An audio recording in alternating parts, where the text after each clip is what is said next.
There have been some unhappy incidents in Vancouver between young people and the police, and none more unhappy than the clash last weekend in a district called Gastown. What started as an orderly, if illegal, demonstration was converted to this.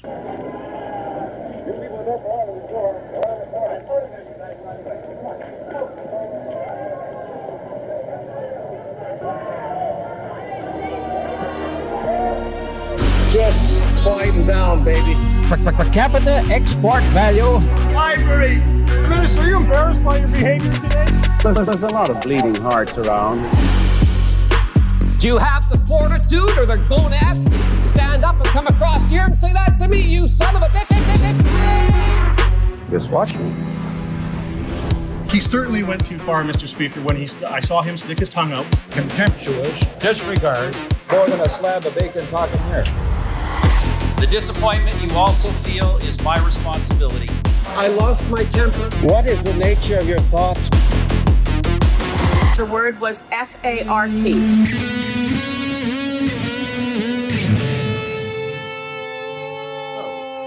Welcome to Canadian Politics is Boring. My name is Rhys Waters, and with me is the abominable Jesse Harley. Abominable? Can you do that again, but this time as if you're 3 sheets to the wind drunk on rum? No. Oh, come on. I can't. No, I'm not an actor. I guess. I could be me.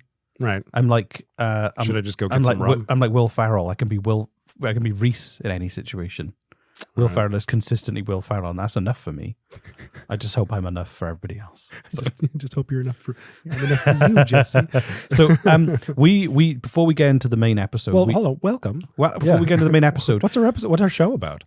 Well, we're not there yet. Okay. So we've got an important announcement. We're changing how we do things dramatically. Okay. So we're going to be standing out in the street with megaphones. Exactly. Wow. So there are still some cassettes left. So you should sign up to patreon.com/Canadian Politics is Boring. There's only a few left, and you will be the proud owner of a cassette an episode that only exists in cassette form. And if you want the incomplete history of Hudson's Bay Company, it is 48 minutes, 24 A and B. And it is a delightful little cassette. I also preview a new product I'm currently launching called Diarrhea Fuel, which is an energy drink. Please don't associate those two products together. We're trying to sell these tapes. Okay. I promise if you put this tape into a cassette player, it won't be just 48 minutes of Rhys pooping. Okay. It's like, that sounds like some kind of art installation, like experimental art form. So the thing that's changing is that we want the show to grow and develop, and we want to kind of do more, produce more content, but obviously, we're the kind of show that was produced over 200 episodes now, and we do some ad revenue. We both have full-time jobs outside of this. It doesn't support us financially to kind of do full-time. So we're trying to make sure that we're getting enough money to maybe get more help or to invest in the show, whether that's marketing or more merchandise or more time. Crazy things like this cassette stunt. Do more stunts. Maybe use the money so we can actually start touring and doing some live shows in different cities across Canada. Reese and I were honestly considering renting out a billboard in Manitoba with our faces on it. Just or Canada's most kind of remote billboard. We're looking at kind of different things we could do. But what that means for you as listeners is that every other episode from now on will be behind a paywall. So on Patreon, yeah, on Patreon. So you will get one episode on the first week of the month for free, totally free. The second week you'll get a preview; it'll be behind the paywall. The third episode will be free, and the fourth episode will be behind the paywall. And we'll just alternate like that. And if that means we can build more of a Patreon kind of following, then maybe we'll be able to create more bonus content, more stuff. But what we're hoping to do is that it'll just allow us to have a more stable kind of income from the show, so that we can then invest in all those other fun things that we want to do. Yeah, this isn't a money grab. I mean, it's a little bit of a money grab, but it's not so Reese and I can make money. We love this show. We've been doing the show for over 2 years now, and close to 2.5 years now. And we love the show so much, we want to grow it. Yes. We want to grow it in a variety of different ways, make more content. And if we could have some form of steady income coming in that we could use to help do that, then it would benefit the show. So So that's what we're going with. We hope you guys are on board with it.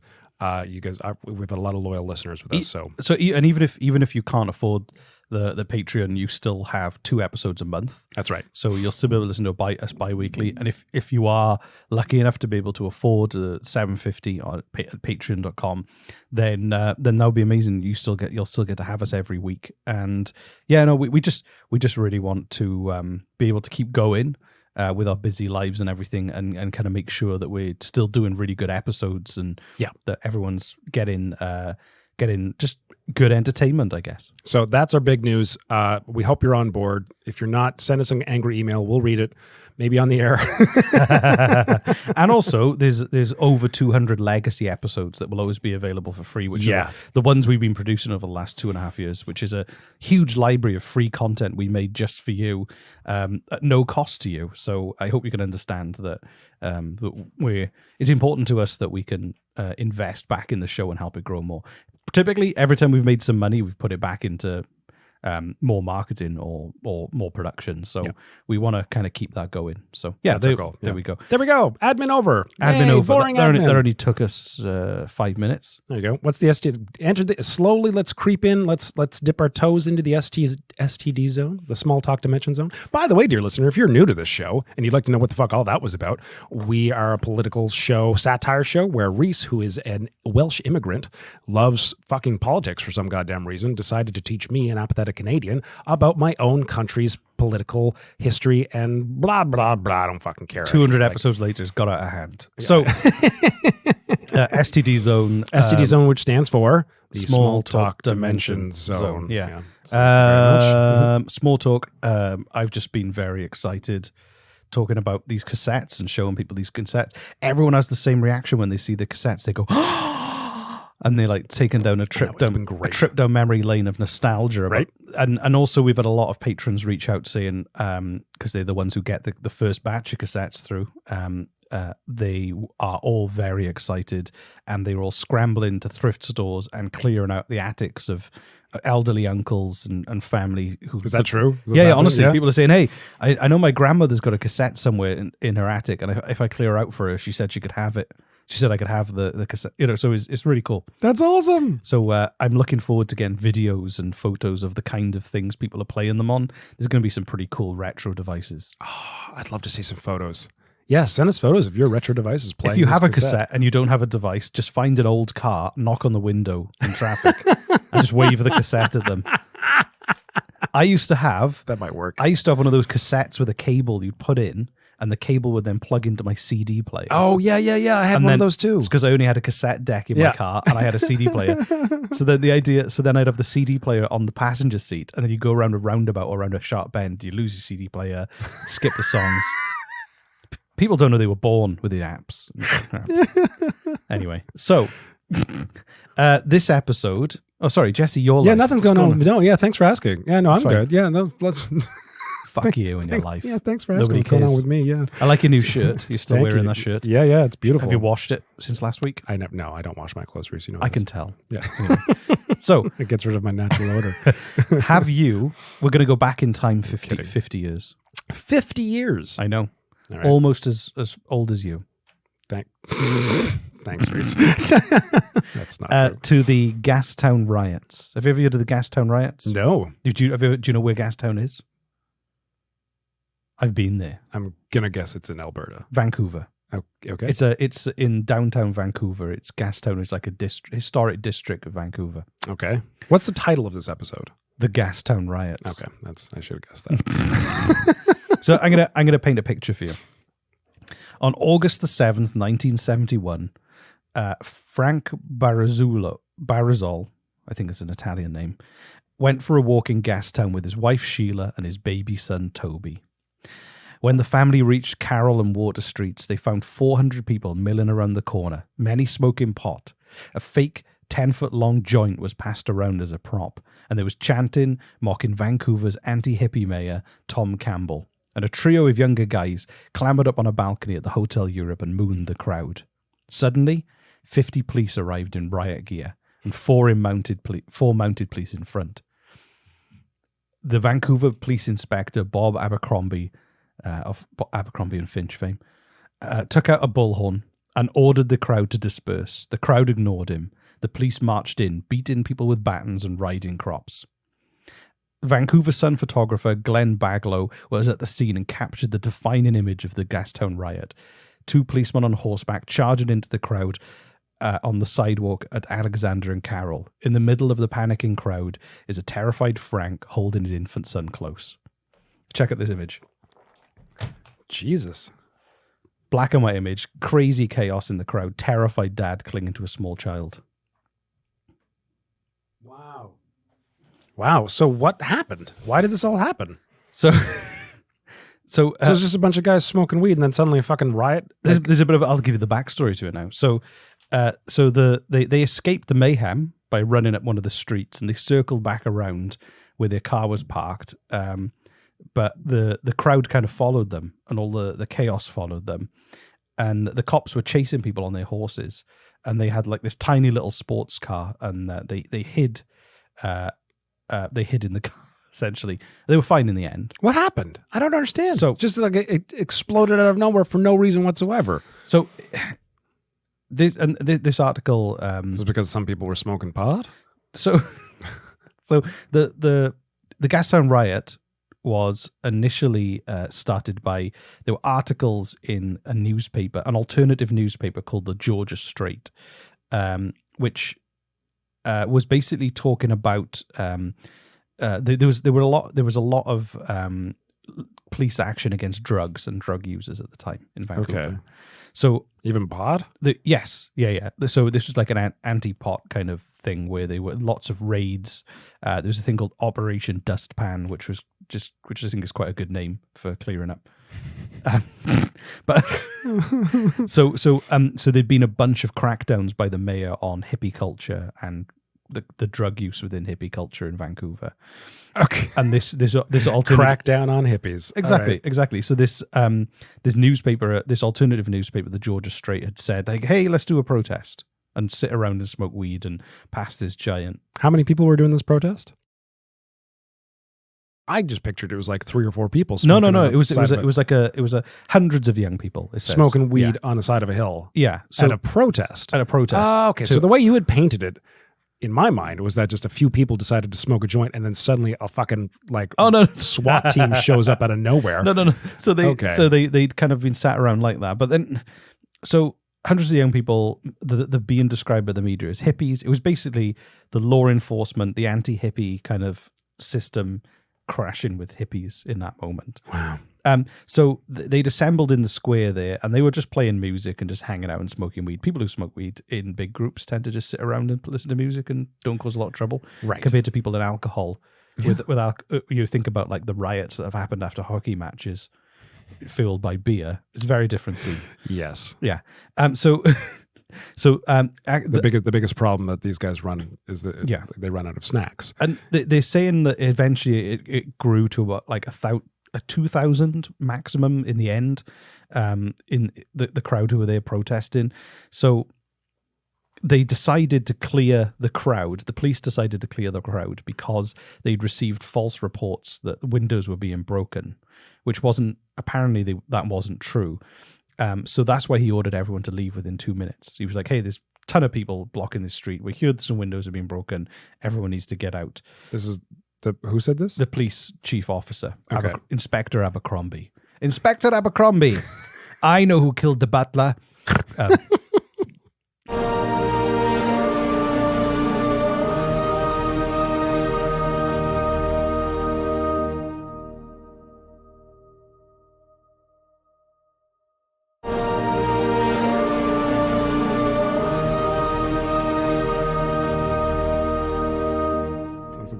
Thank you. Yeah. Thank you. You say you can only play bring me my cloak and my deerstalker hat.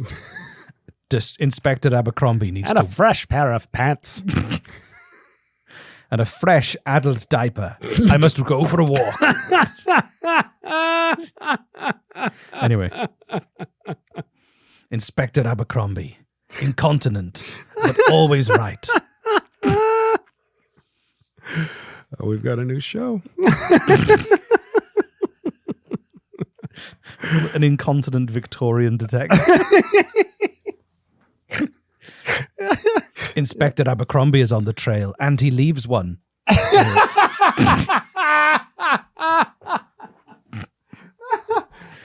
Anyway, sorry. I apologize to anyone who suffers from incontinence.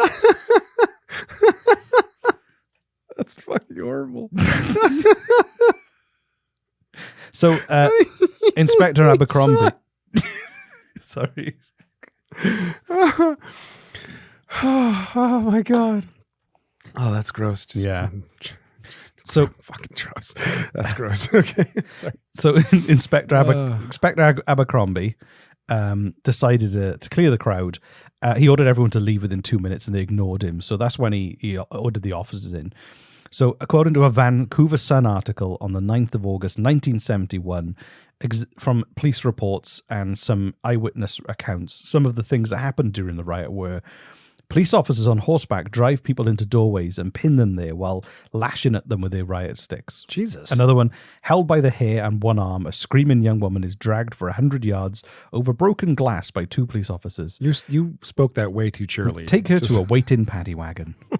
Another one, a large chunk of cement strikes a policeman just below the right knee. The crowd jeers as he staggers. Jeers or cheers? Jeers. That's a jeer. Okay.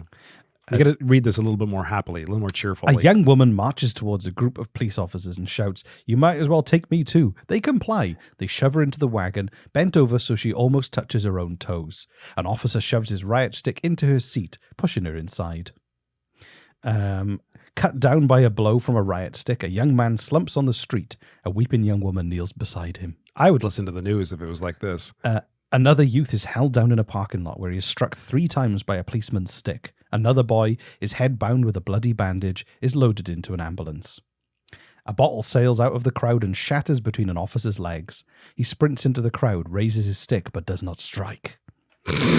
A man approaches an officer in the police line and asks permission to go by because he has lost his wife. He's allowed to pass. That was less dramatic. Yeah. That was, all right.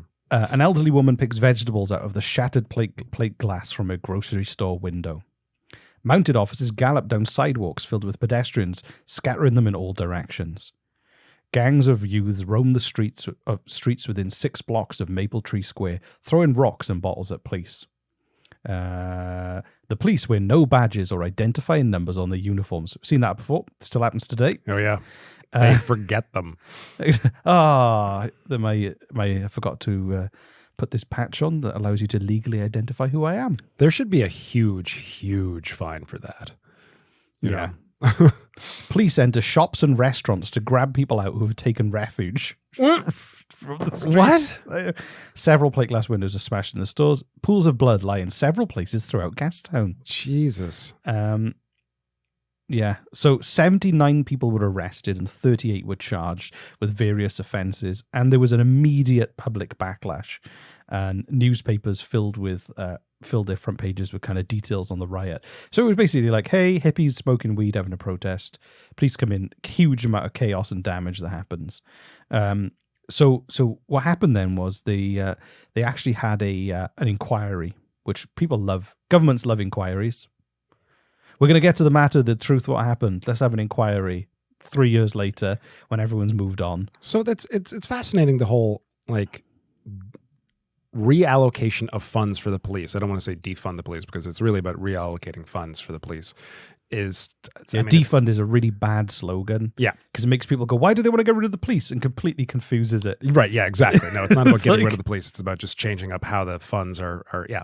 But like that's a kind of a different story. But it just sounds like the problems that we've been having with police have stretched for decades and decades and decades, you know?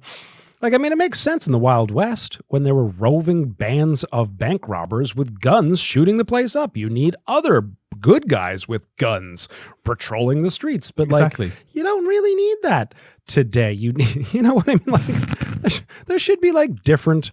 Anyway, I'm going down. We've talked about that before. Sorry, continue. No, it makes total sense. And I think that like I was going to show you this video of what happened. But you can kind of see it's just... Oh, is this going to be gross? Oh, man, it's a black and white sort of... It's not gross. It's not gross? Just I just don't want to see it. I just black and white video. There's... Oh, look, they grabbing hippies by their hair, throwing these plaid-wearing black and white hippies film into a back of a van. All those naughty boys getting thrown into the back of the trucks. Yeah, this is wow. Smashing the windows on a VW camper van. This is actually really fascinating. Yeah. Wow, it's literally hippies versus police. Yeah, and they're stoned as well. They don't stand a chance against the. They're stoned as well. They don't stand a chance. So,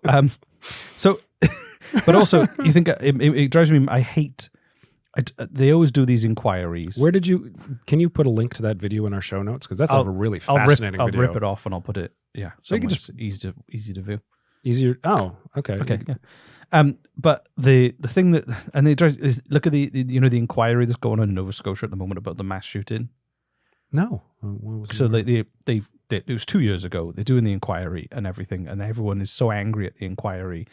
Why? What's going on with it? Why? What's going on? Do you not read the why are they news? mad with the inquiry? Because of the way it's been run. A lot Okay. of families don't feel like they've had the opportunity to know what actually happened. Okay. So, and it's become quite like... it's just poorly. It's like a poorly run inquiry sort of thing. It's being heavily criticized for it not actually getting to the truth, and kind of a lot of the families don't feel like they're getting closure from it. Surprise! And that's the thing. So this was having an inquiry to get to the truth. You didn't see, dear listener, but I implied air quotes. You could tell me an inquiry. That's my tone of voice is all the air quotes I need. So the Attorney General ordered Thomas Dom, a BC Supreme Court judge, to investigate the causes of the Gastown riot. And the inquiry lasted for 10 days and he heard from 48 witnesses. So it acknowledged that Inspector Abercrombie, leaving a trail behind him, simultaneously on and creating the trail. Abercrombie had been overzealous, and he agreed the crowd had not degenerated into a mob like he kind of initially thought, and his individual officers had used unnecessary, unwanted, and excessive force. So this inquiry kind of got it right a little bit. His recommendations to the police board included banning demonstrators from taking over public streets, which I kind of don't agree with. What was it? Sorry, banning demonstrators from taking over public streets, which is kind of what a protest is. Yeah, that's a protest.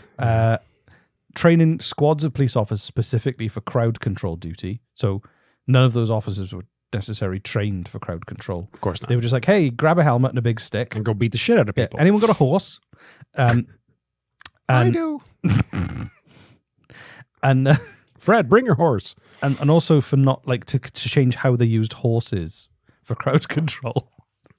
And also they had a lot of plainclothed officers in doing crowd control as well.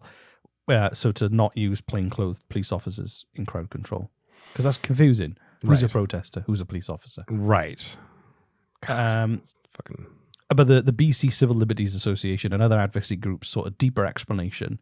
And they basically said the cause of this was the friction between youth protest movements and how they used drugs and the attitudes of the state and the media at the time. So it was kind of it was a generational clash between people going, hey, it's just weed, what are you talking about? And people going, oh my God, reefer madness. Oh, was reefer madness still a thing in the 70s? Probably. I don't think it was. Maybe in Vancouver. I doubt it. Like, come on. They sent in riot police to... Yeah, that doesn't mean it was... It was probably an inherited version of reefer madness. Maybe. Reefer skepticism. Reefer skepticism. Reefer uncomfortableness. Yeah. Discomfort. Reefer discomfort. Reefer discomfort. I don't think uncomfortableness is a word. Exactly. And discomfort. So yeah, there we go. That was the Gastown riot. If you were in the Gastown riot, email us, CanadianPoliticSisBoring@gmail.com. You're probably in your 60s or your 70s now, but at the time you were just a free and easy, young, living, happy, young, hippie person just trying to smoke weed. Or if you were a police officer, let us know. Oh, yeah, for sure. If you smacked some hippies over the head with a hard stick, let us know. If CanadianPoliticsIsBoring@gmail.com. Or if you are, what's his name? Chief... Inspector Abercrombie. Get a hold of us. Put on your adult diaper first. Inspector Abercrombie. I smelled you coming a mile away. You soiled the crime scene. No, young Pennyweather, you have soiled the crime scene, for it was you who committed the crime. Bum, bum, bum. I just slipped in my own shit. Jesus Christ. Okay, that's where we're ending the episode. Thank you very much for listening. When Reese takes it too far. I didn't take it too far. It's disgusting. What, slipping over in your own shit? Yeah, that's fucking gross. We've all done it.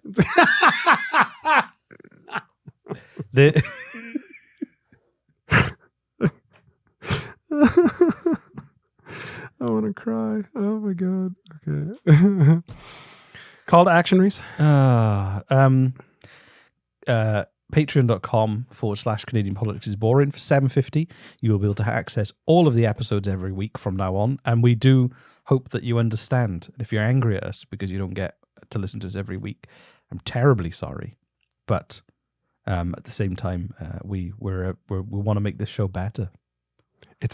I don't know how well a sales pitch is when it's just an apology. I just know that some people. Sorry, we're really sorry. Please buy our stuff. It's just sorry. I genuinely what upsets me to think that anyone would listen and be like, I really like this show. I like listening every week, which would be really nice if somebody feels like that. Mm-hmm. But I can't afford to listen. Oh yeah, that's true. That's what upsets me. Yeah, that's fair. Yeah. But send us an email, maybe we'll let you access it for free. If don't do that.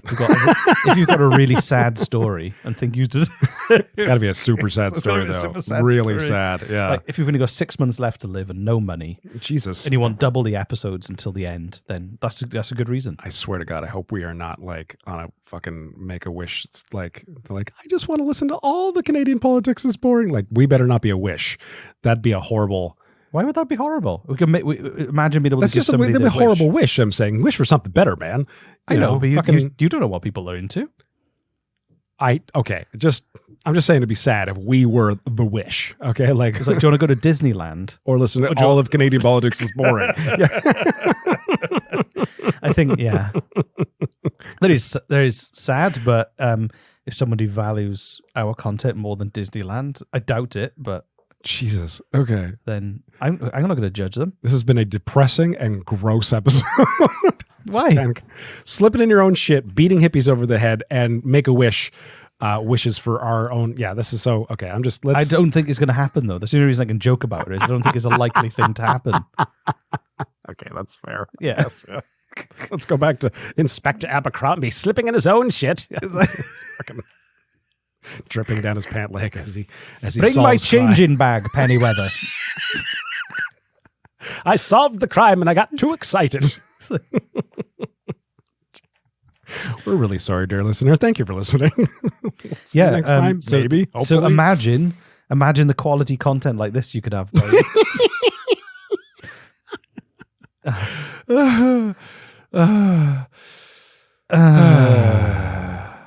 It's probably a good time to go. Okay. Bye.